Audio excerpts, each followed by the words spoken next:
Hi all, welcome back to Nakshatra kitchen YouTube channel. ಇವತ್ತಿನ dish ಬಂದು hotel style ತರಕಾರಿ ಸಾಂಬಾರ್ ಹೇಗೆ ಮಾಡೋದು ಅಂತ ನೋಡೋಣ.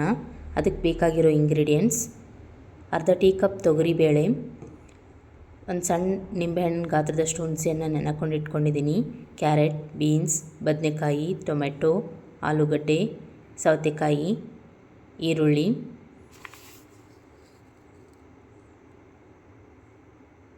ಮೊದಲಿಗೆ ತೊಗರಿಬೇಳೆನ ವಾಶ್ ಮಾಡ್ಕೊಳ್ಳೋಣ. ಆನಂತರ ಒಂದು ಕುಕ್ಕರ್ ತೊಗೊಂಡು ವಾಶ್ ಮಾಡ್ಕೊಂಡಿರೋ ತೊಗರಿಬೇಳೆನ ಹಾಕೋತಿದ್ದೀನಿ.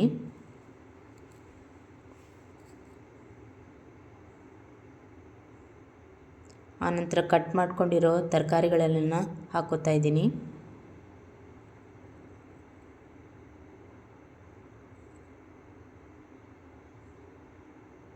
ಸ್ವಲ್ಪ ಬೆಳ್ಳುಳ್ಳಿ, ಜೀರಿಗೆ, ಚಿಟಿಕೆ ಅರಿಶಿನ ಸೇರಿಸ್ಕೊತಾ ಇದ್ದೀನಿ.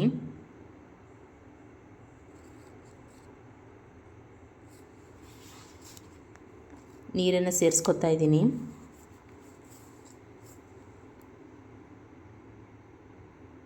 ಸ್ವಲ್ಪ ಉಪ್ಪನ್ನು ಸೇರಿಸ್ಕೊಂಡು ಚೆನ್ನಾಗಿ ಮಿಕ್ಸ್ ಮಾಡ್ಕೋಬೇಕು. ಈ ಸಾಂಬಾರು ಅನ್ನ, ಇಡ್ಲಿ, ರಾಗಿ ಮುದ್ದೆಗೆ ಬೆಸ್ಟ್ ಕಾಂಬಿನೇಷನ್ನು. ಆಮೇಲೆ ಕುಕ್ಕರ್ ಲಿಡ್ನ ಕ್ಲೋಸ್ ಮಾಡಿಬಿಟ್ಟು 3 to 4 ವಿಷಲ್ ಕೂಗಿಸ್ಕೋಬೇಕು. ನೋಡಿ, ಈ ಥರ ಬಂದಿದೆ. ನೋಡಿ ಯಾವ ಥರ ಬೆಂದಿದೆ ಅಂತ. ನಿಮಗೆ ತರಕಾರಿಗಳೆಲ್ಲ ಇದೇ ಥರ ಬೇಕಾದರೆ ಇರಲಿ, ಇಲ್ಲಾಂದರೆ ಸ್ವಲ್ಪ ಸ್ಮ್ಯಾಶ್ ಮಾಡ್ಕೋಬೇಕು. ಆನಂತರ ಒಂದು ಪಾತ್ರೆ ತೊಗೊಂಡು 1 ಟೇಬಲ್ ಸ್ಪೂನಷ್ಟು ಆಯಿಲ್ ಹಾಕ್ಕೋತಾ ಇದ್ದೀನಿ. ಸಾಸಿವೆ, ಜೀರಿಗೆ,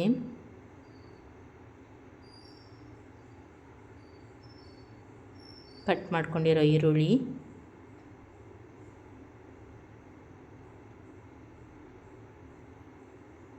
ಚೆನ್ನಾಗಿ ಫ್ರೈ ಮಾಡ್ಕೊಳ್ಳಿ.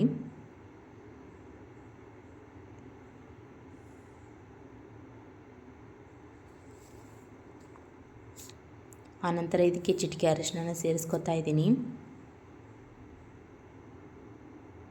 ಆಮೇಲೆ ಸ್ಮ್ಯಾಶ್ ಮಾಡಿರೋ ತರಕಾರಿನ ಸೇರಿಸ್ಕೊತಾ ಇದ್ದೀನಿ. ತರಕಾರಿ ಮತ್ತು ಬೇಳೆನ ಸೇರಿಸ್ಕೊತಾ ಇದ್ದೀನಿ. ನೋಡಿ, ಸ್ವಲ್ಪ ಉಪ್ಪನ್ನು ಸೇರಿಸ್ಕೊಂಡು ಬೇಯಿಸ್ಕೊಳ್ಳೋಣ.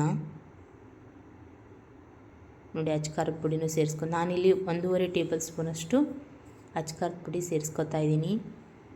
ಅರ್ಧ ಟೀ ಸ್ಪೂನಷ್ಟು ಸಾಂಬಾರು ಮಸಾಲ ಸೇರಿಸ್ಕೊಂಡು ಚೆನ್ನಾಗಿ ಮಿಕ್ಸ್ ಮಾಡ್ಕೊಳ್ಳಿ. ಒಂದು ಕುದಿ ಬರೋವರೆಗೂ ಕಾಯೋಣ. ನೋಡಿ, ಇವಾಗ ಒಂದು ಕುದಿ ಬಂದಿದೆ. ಇದಕ್ಕೇ ಹುಣಸೆ ಹಣ್ಣಿನ ರಸನ ಸೇರಿಸ್ಕೊತಾ ಇದ್ದೀನಿ.